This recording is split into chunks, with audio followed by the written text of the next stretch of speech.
Welcome to Inc.'s The Founders Project with Alexa Von Tobel. I'm Alexa, the founder of LearnVest, author of New York Times bestselling book, Financially Fearless, and second book, Financially Forward. I'm also the founder and managing partner of Inspired Capital, a venture firm focused on the entrepreneurs of the future.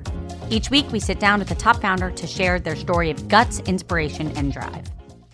Hi, everybody. I'm your host, Alexa Von Tobel. And this week, I'm excited for you to meet Vlad Magdalin, co-founder and CEO of Webflow, a company that is leading the no-code movement and empowering millions to create for the web without having to code. Vlad was born in the USSR and immigrated to the United States as a refugee when he was 9 years old. Vlad studied computer science at Cal Poly in San Luis Obispo, as well as 3D animation and special effects at the Academy of Art in San Francisco.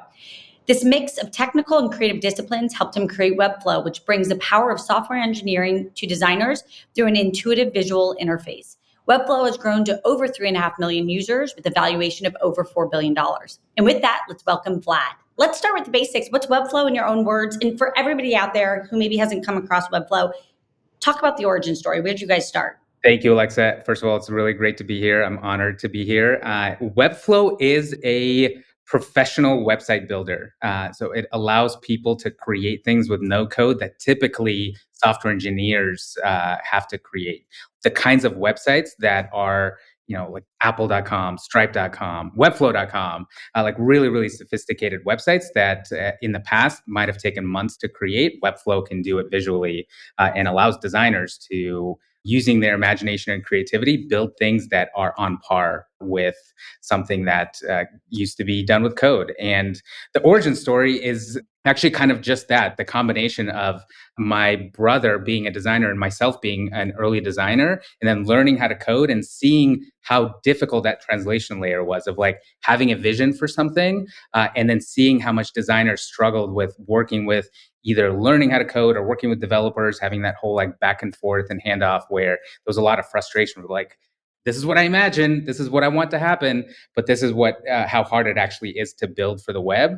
And having that insight of, wouldn't it be awesome if designers directly could use a piece of software and like a design tool and have that directly go live to the world and have everyone benefit from without this translation layer. And that was the original inspiration. Like, how do you create something that is accessible to many, many more people without requiring them to learn how to code?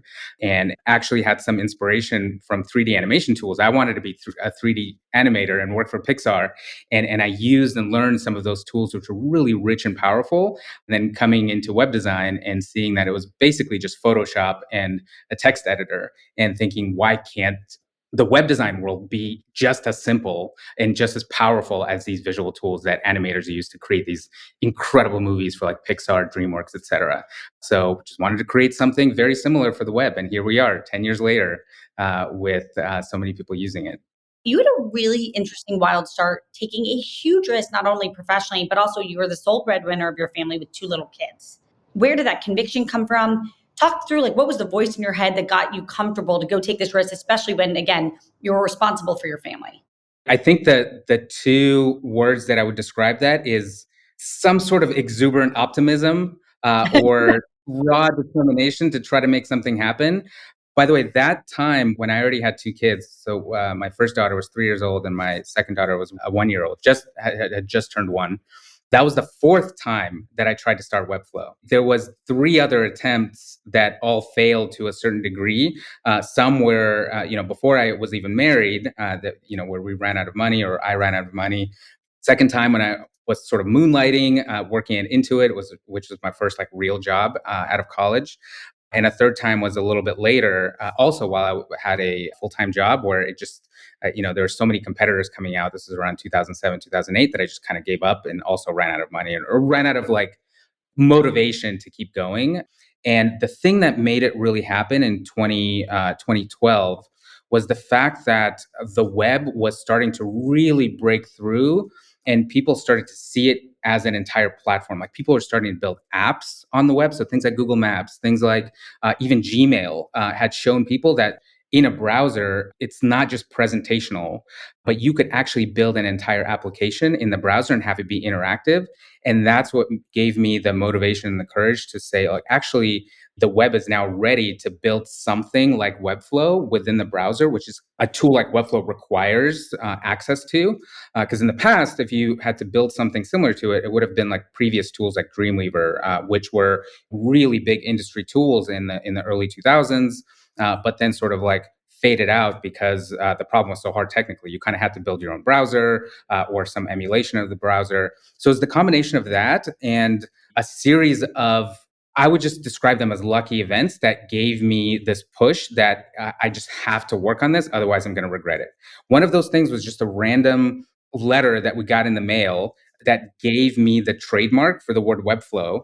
In one of the previous attempts where Webflow had failed, 5 years earlier, we actually applied for a trademark and got denied because another company had the trademark for like web and hosting services. And then randomly through some, I guess that company had gone out of business and something was cleared in the mail. I'd now moved cities twice, received this trademark certificate basically saying like, hey, now you own the trademark for Webflow. So that was like, okay, something is meant to be here. And then I saw this video called Inventing on Principle, which is a conference talk that it was all about visual development. Like, how do you take the concepts of like direct manipulation and things that artists and designers understand and map that to code level complexity. And that talk was so inspiring that literally the next day, I was talking to my wife and my boss about like, okay, I need to drop out or at least go start working part time on trying to make Webflow happen again. And it was like that kind of exuberant optimism that we just have to make this real in the world that gave me the both the energy and I think allowed me to convince my wife to take this big risk with two young kids, not really knowing where income was going to come from. It's not something that I always recommend to people because most often these things don't work out. So it's a lot of survivorship bias, or it worked for me. It just happened to work for me. I just needed to make it happen. And the fact that I actually had two kids was more of a motivation. I want to go back to those early signs of product market fit. You were building something really complicated. Give us like the core lesson that you learned that other people could use in their companies and lives. It felt like it took us a while to get product market fit because initially we thought that we had struck a gold mine because when we showed a demo of Webflow and created a kind of a sign up list or a wait list, we got over 30,000 people to sign up to say like, hey, I want access to this. And then we were talking to quite a lot of those folks and they said, they would pay for something like it. But when we actually launched probably 4 or 5 months later and allowed people to sign up and pay for it, I was shocked by how low the conversion rate was. I thought, we were kind of had these dreams that, maybe 10% of those 30,000 people would sign up to be paying users. And all of a sudden we have like a working business.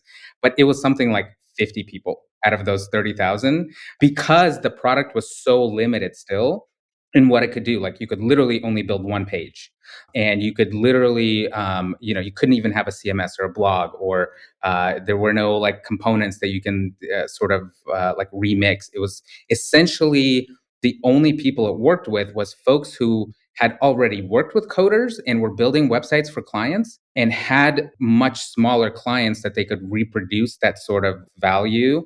They could deliver that value to without an engineer. But the folks who really, really, latched onto this and started paying for it, like for them, it was life changing because for them, it was like the superpower that meant that they can now do this themselves without relying on somebody else. And they started to build like little mini businesses around this because they could now go out and pitch themselves as like a solo freelancer that can build entire, landing pages without multi-thousand-dollar budgets, et cetera. I think the thing that we did really right there was to go really deep and serve those users really well. So instead of trying to get as many as possible, because we had this like big bucket of 30,000 users, but so many of them like dropped off very quickly. It was really going deep with each of those 50 that then turned into 100, that then turned into 200 and understanding what they really need. The folks who were using us like 8 hours a day as their main tool to build websites. That early community then supported each other and push us to build things that we didn't have yet that, let's say, WordPress or Squarespace or Wix had. And it was like the perfect early community that gave us like all these insights around like what to build next. Give us one or two things that you should always do and maybe one thing you should never do as you're managing and building a community. For us, community is our superpower. Like it is literally part of the product. The way that people onboard onto Webflow or even discover it is usually through word of mouth. And there's a pretty high learning curve because you're essentially learning how to do web development. You're becoming a web developer. And there's a lot of complexity and a lot of things that you might need to do on a website. So community became the secondary product where you would use the product itself, but then you would actually rely on the community, A, to get inspired, B, to get support, C, to see how other people did things. So I think the thing that we did really well is the fact that is to empower the community to share and remix things that can be created in the product. So essentially make it really frictionless and easy for to show off what you're building to then inspire other people by example of what's possible and how to recreate certain complex things. Like we had people rebuilding apple.com and showing other people how they did like animations and interactions and certain layouts, and that worked way better than trying to create like education materials ourselves, because the community could then be really interactive. Somebody could go to that community member and ask questions, and that person would then like kind of selflessly make another video to follow up and say, this is how I thought about my process, or how I solved a certain problem. The thing I would definitely never do with the community is to think of them as purely like a growth channel or some monetization. The second a community feels like they are there to be like farmed or monetized, then it no longer becomes a community. Then it's, a set of users, and that doesn't feel like a genuine community. So really looking at making the community successful and engaged, and how do you create human connections between those real actual people. You've talked a little bit about your ideal user profile, and it literally, you serve everyone from individuals to enterprise. How did that growth happen? Like, give us the one or two hacks to like that super growth that you've had. It has been a journey for us because building websites is like so many people need that capability, but it's really difficult to create a product for all people, right? Because if you think of Webflow as a website builder, we're a lot more of like a really powerful website platform or web development platform. The closest equivalent, sometimes I make the analogy, if like iMovie was something like Squarespace or Wix, we're like Final Cut Pro or After Effects, right? You kind of use it to, once you learn the power tools, you can not only can you make like awesome wedding videos if you're a wedding photographer, but you can also create entire movies, right? Like that you see on the silver screen. That's the power of like the core designer that is our bread and butter. And because of that, our core user base has not been every person that, needs a website, every individual or every designer.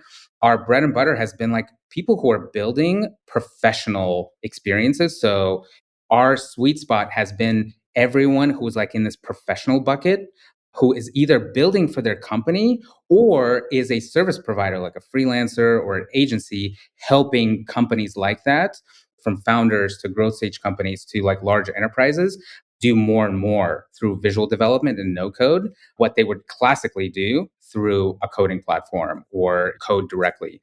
And we found that there's like a really awesome virtuous cycle there, because the more you empower folks like freelancers and agencies to learn this new skill and build for themselves, or for smaller clients, it helps them like develop this more and more of a book of business, like clients that they're building websites for, that then graduate to larger and larger enterprises. And large enterprises, they're coming from like really arcane tools that cost like millions of dollars to like run a website experience, starting to use Webflow where they can move like 10 times faster with fewer people and put designers and their marketing teams in control. And they benefit from, because they need to go hire new talent that is familiar with Webflow.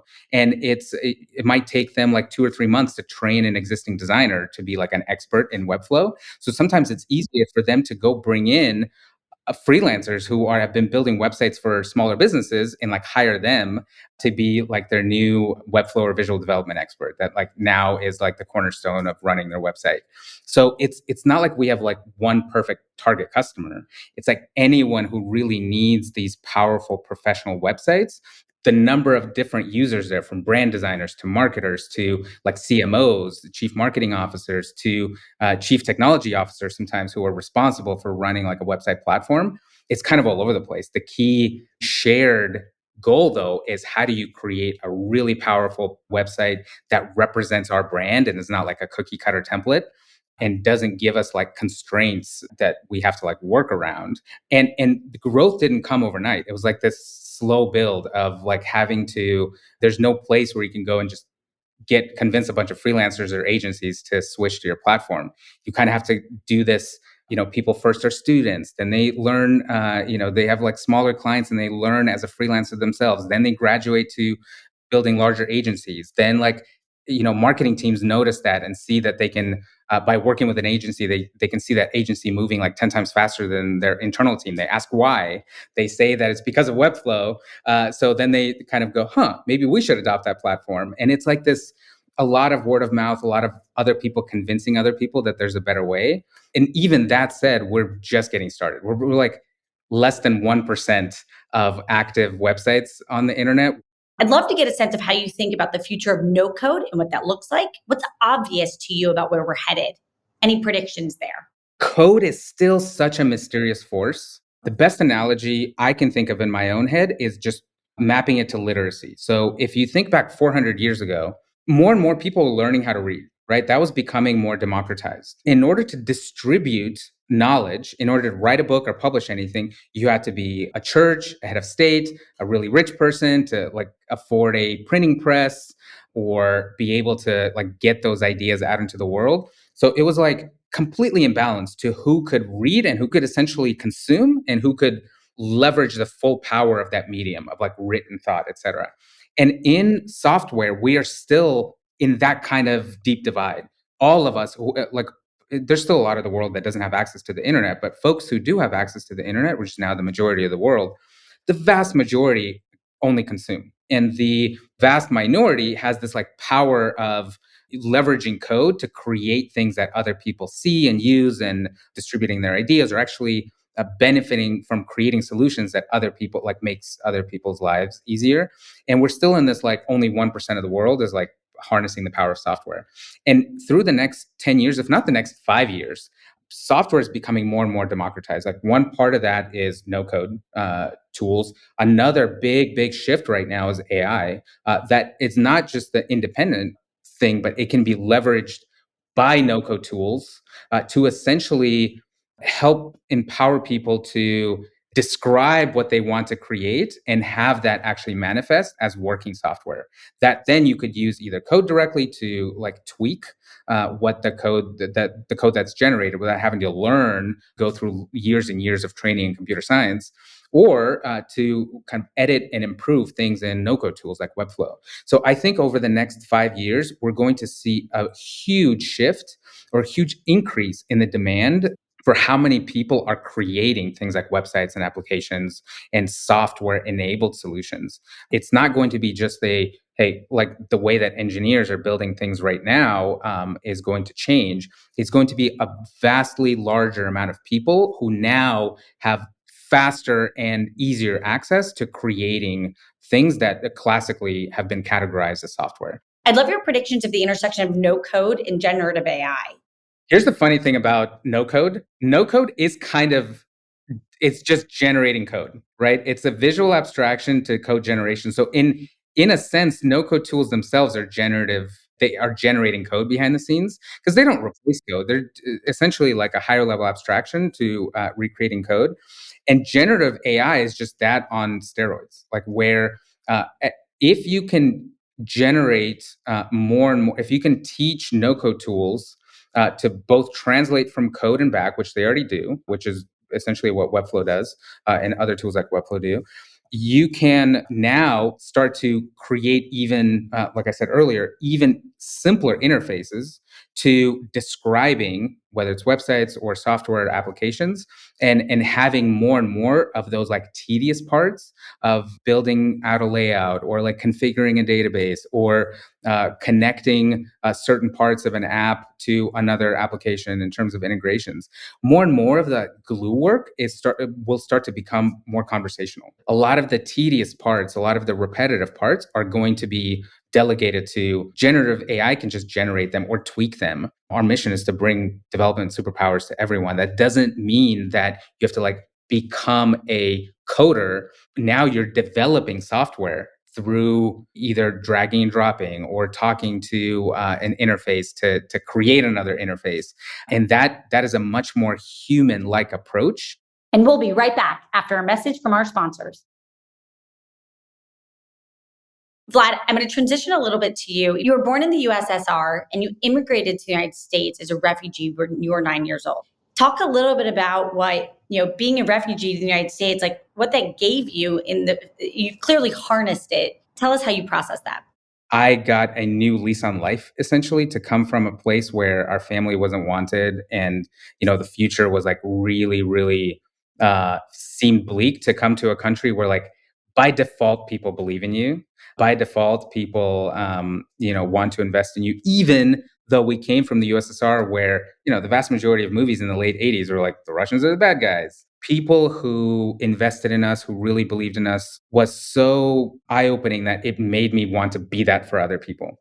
Is there one thing that your parents did, if you go back, like one thing that you are absolutely going to do again for your own children to pay it forward? They really taught me the value of hard work. We would every night through my high school years get into a van at our family van at 8 p.m. and go clean a bunch of dentist offices, because that was my parents' way of making more income.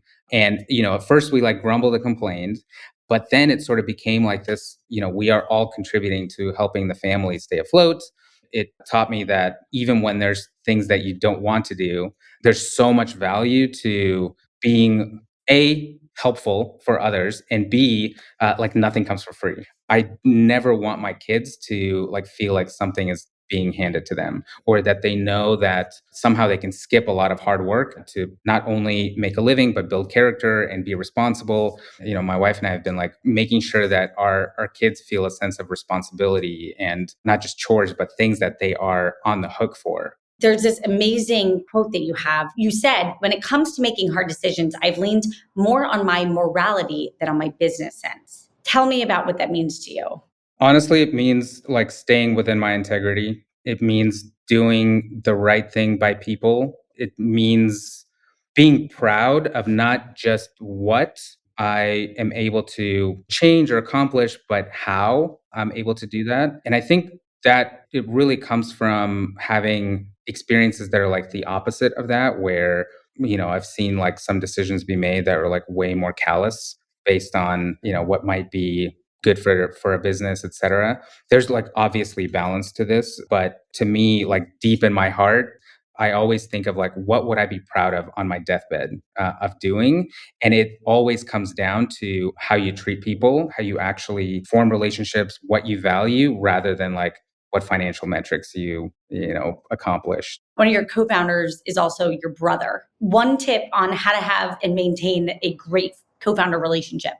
Ooh, so I have two co-founders. One is my younger brother, Sergi, and Bryant, who I worked with at Intuit. And it was really initially kind of scary to start a business with my brother. I actually had to convince him to. Initially, he was sort of like contracting. He kind of wasn't sure. The best advice I have there is share everything. Like, to us, and the fact that we had such complementary skills, he was like the best designer I've ever worked with.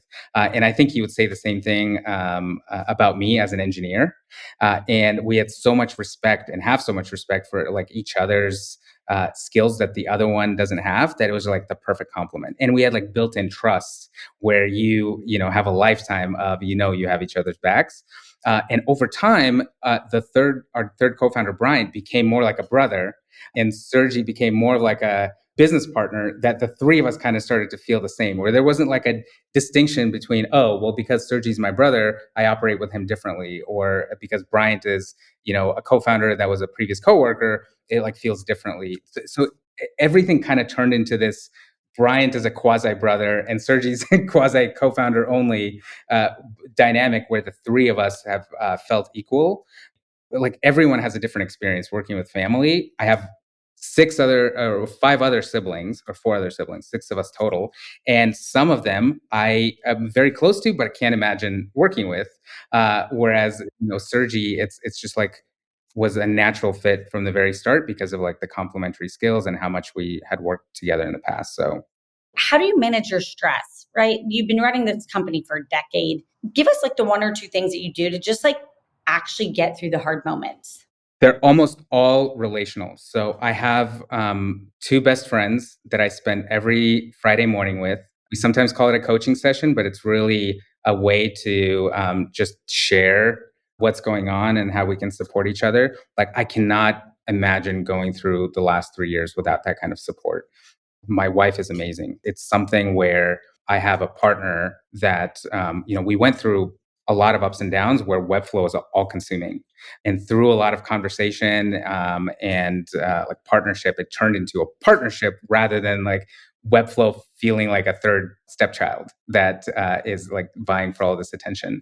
I do some rituals like writing in a gratitude journal every morning that just like resets my brain or sets it up for the day. And at the end of the night, that has really helped me stay more grounded and just keeps reminding me that even when there's downs, to keep perspective. Absolutely recommend like a peer group of other leaders or founders, a friend group that is there to support you through everything, thick and thin. I'm going to move to asking you just questions, and I want the first thing that comes to mind. Don't think twice. A book that has changed your life of any kind. The Infinite Game by Simon Sinek. Why? It kind of reframes the purpose of a business from just growing shareholder value to advancing what the book calls a just missions, a mission that brings 10 times more value to the world than it does to you. And in our case, we hit that in spades. Like, we are enabling people to make a living most times, to learn a new skill. And that is like deeply empowering. And then it outlines the second responsibility, which is to prioritize people in your business decisions and only last to generate revenue in order to do the first two things for as long as possible. Quote that you live by. Ooh, it's a Theodore Roosevelt quote, but it's really long. I can't, it's the Man in the Arena quote. You have to Google it. So just Google We it. all know it. I have it I sort love of it. recreated in my office, and it just always reminds me that it's not the critic who counts. It's like you just have to get in the arena and sometimes solve really hard problems and go through the thick of criticism. It's just a quote that keeps me going, especially in the tough times. Your biggest pinch me moment to date at Webflow. Oh, this was a few years ago. So the last all-team retreat we did right before the pandemic started, we were 200-ish people at the time, and we all flew to Mexico and had like this entire resort all to ourselves. And I remember kind of feeling inspired before to write a handwritten note to every single person that arrived there. And that's just something that I did every year. But a few days into this retreat, I think it was the second to last day, I woke up in my hotel room. There was like 200 personal notes written back to me. And I remember like bawling, I got so emotional starting to read these cards that I couldn't even believe that it was real life. And I still keep those in my home office. And I go back to them quite a lot to get re-inspired around like why I'm doing what I'm doing, what my purpose is as a founder and as a leader. And I think it's going to take a lot to relive that. Vlad, last question. If you had to think about one category of innovation outside of anything that touches your business that you're just like really fascinated by or excited by, what is it? It has to be AI. Artificial intelligence and like large language models right now are this spark of creativity and innovation that kind of force us to rethink everything. Not just rethink everything, but think how we can apply this amazing power to so many more things to make our lives easier. And to me, I think it's going to be a category of innovation. I'm a very optimistic person. I know there's a lot of like scary stories about like, robots taking over the world. I think this is going to be it's going to give so many more people superpowers that's going to create many more ways of working. Vlad, and with that, I just want to say thank you so much for joining us today. Everybody out there, if you want to learn more, please check out webflow.com. And you can join us next week for Inc. the Founders Project with Alexa Von Tobel. Vlad, you're a star. Thank you so much for being here today. This has been lovely. Thank you, Alexa. I'm honored to be here. Thank you so much for the conversation.